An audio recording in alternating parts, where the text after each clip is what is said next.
Mucho gusto, espero que se encuentren bien. Vamos a hablar un momento sobre el marco teórico, pero antes de hablar del marco teórico, hagamos un breve repaso de la investigación. Recordemos que la investigación puede ser clasificada de diferentes maneras. En este caso nos vamos a referir a la investigación documental y la investigación de campo. Es documental cuando se realiza en libros, entrevistas, aunque también puede ser en medios electrónicos como videos o audios. En cambio, la investigación de campo es cuando se realizan encuestas, entrevistas y observaciones como las principales técnicas que hemos mencionado anteriormente. Entonces, el marco teórico no es más que la investigación bibliográfica que puede ser realizada independientemente o como parte de la investigación de campo. En nuestro caso, pues vamos a utilizarla como auxiliar o respaldo incluso de la investigación de campo. Recordemos que estamos perfilando una investigación de campo, pero también debemos resguardar información teórica que ayude a respaldar nuestra investigación. En ambos casos, busca conocer las contribuciones culturales o científicas del pasado. Como bien lo dice ahí, la intención del marco teórico es recapitular aquello que ya se conoce, de manera que podamos partir de una base para luego investigar ya sea algo más particular o algo nuevo.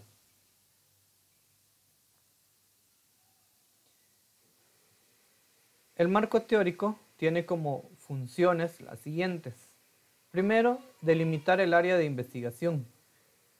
Posiblemente cuando se empezó a perfilar la investigación, se pensaba en algo grande o se pensaba que la investigación iba a ser enfocada a cierto punto. Por ejemplo, si alguien quisiera ver las causas de disciplina o indisciplina de X centro educativo, quizás en su mente tenía algunas ya listadas. Y si plantearon hipótesis, posiblemente ya planteó también su hipótesis a través de esas ideas que tenía. Sin embargo, a través de la investigación documental que se pueda realizar, puede reforzarse esa idea o puede incluso decirse o descartarse algunas de las posibles causas. Quizás el grupo o la persona investigadora tenía 3 ideas en mente sobre las posibles causas, pero en el momento en que revisa libros, documentos, entrevistas quizás de algunas personas que dejaron documentadas en videos, se va a dar cuenta tal vez que no son 3, que quizás las que más sopesan en el aula son 2 o es una nada más. Entonces ayuda a delimitar, ya que primero iniciamos con una idea, con un conocimiento empírico, sin embargo ahora nos vamos a enfocar un poquito al conocimiento científico a través de los documentos. Como número 2, también sugieren guías de investigación, como lo decía antes, pueden ir enfocándose en diferentes puntos. Quizás pensábamos en estas 3 posibles causas, pero al final esas 3 posibles causas nos damos cuenta que leyendo libros de psicología quizás, que no son las verdaderas causas, entonces nos sugieren hacia dónde podemos investigar. Como número 3, compendiar conocimientos existentes en el área que se investigará. Compendiar significa reunir, es decir que en nuestro mismo trabajo o informe de investigación vamos también a plasmar todos esos conocimientos que ya existen acerca del tema que nosotros estemos investigando. Esto ayuda, como dije al inicio, a respaldar nuestro tema de investigación. Y como número 4, ayuda también a expresar proposiciones teóricas generales, postulados o marcos de referencia. Esto nos ayuda en el momento en que nosotros vamos y consultamos a un autor X. Y entonces encontramos que ese autor es alguien que tiene una postura y que tiene fundamento de esa, o argumentos en esa postura.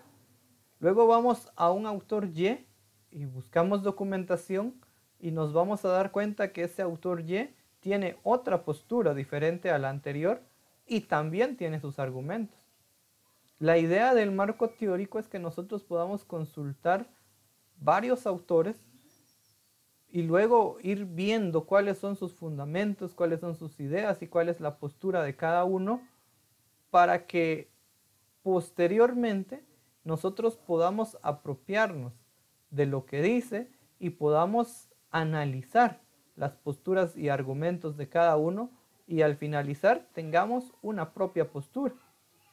De manera que yo pueda críticamente hablar acerca del tema. No solo quedarme con un autor, porque un autor no me va a dar la panorámica general. Por ejemplo, si hablamos de la evaluación, ¿cuántos están de acuerdo en que se hagan las pruebas objetivas? ¿Y qué otro autor estaría no de acuerdo en que se hagan las pruebas objetivas? Entonces ahí podemos darnos dos puntos de vista diferentes. Sin embargo, al leer y analizar a los autores, vamos a encontrarnos entonces con sus posturas. Y eso nos va a ayudar a nosotros a reflexionar sobre la importancia. No solo voy a leer a un autor que dice que sí se deben utilizar las pruebas objetivas, o voy a solo leer a un autor o a varios autores, pero que todos vayan en la misma línea, sino es viable, sano, que leamos autores que contrapongan su postura para que nosotros podamos analizarlos y tomar partida en la opinión también que se merece del tema. Para eso nos sirve el marco teórico, para apropiarnos del tema, para analizarlo y para poder ser crítico y posteriormente pues ya caer al campo de investigación. Ahora bien, es importante porque nos permite precisar, organizar, establecer todos los elementos que constituyen la descripción del problema. En el momento en que una persona ajena a nuestra investigación pueda leer nuestro informe, quizás si solo dejamos el proceso de campo, va a quedar un poco vacío o incomprensible para esa persona la información que le estamos presentando. Sin embargo, al respaldarnos con un marco teórico en el que podamos definir claramente qué son los términos, cuáles son las relaciones que guardan nuestras variables, dimensiones, indicadores y que puedan ser entendibles, va a ayudar a que alguien externo pueda comprender con facilidad nuestra investigación. En segundo lugar, es importante también porque es el respaldo del problema. Como lo mencioné antes, nos va a ayudar a tener información que ya existe acerca de nuestro problema o tema y nos va a dar un fundamento sobre el cual trabajar. También es importante porque puede cuestionar al problema, conducir a una reformulación del mismo o hasta cierto punto cambiarlo. Recordemos un ejemplo que mencioné en clase acerca de la contratación del personal docente en el nivel medio. Si nosotros empezamos a buscar y a informarnos, nos vamos a dar cuenta que ese problema ya tiene una posible solución. Entonces, si hubiéramos mantenido ese tema, o un grupo hubiera mantenido ese tema, se hubiera encontrado con esta situación ya al buscar en el marco teórico. De manera que ya no sería necesaria la investigación de campo.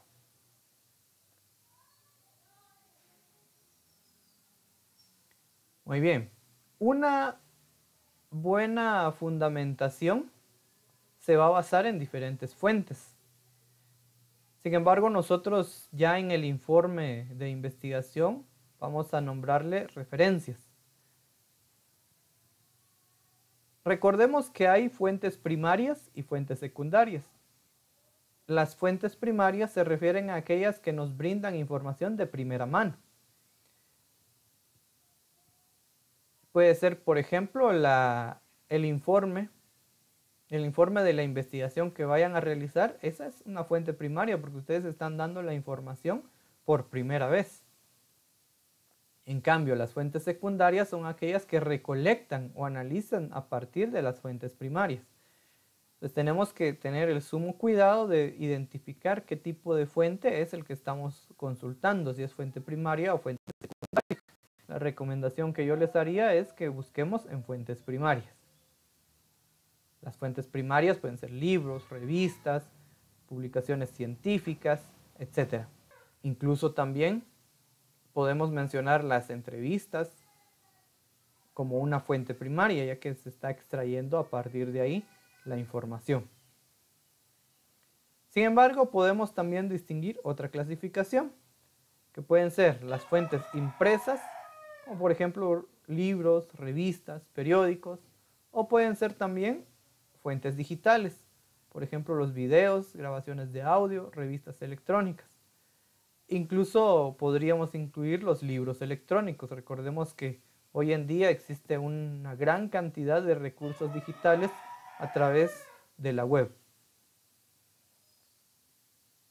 Un marco teórico debe tener una relación. Es decir, no puede existir un marco teórico que no tenga ningún tipo de relación o vínculo con el problema. Si estoy hablando, por ejemplo, en mi tema acerca de las causas de la disciplina o indisciplina, no puedo yo incluir dentro de mi marco teórico temas de educación, los fines de la educación, la ley de servicio civil, la ley de catalogación del magisterio, porque esos temas no están enfocados o abordados dentro de mi investigación.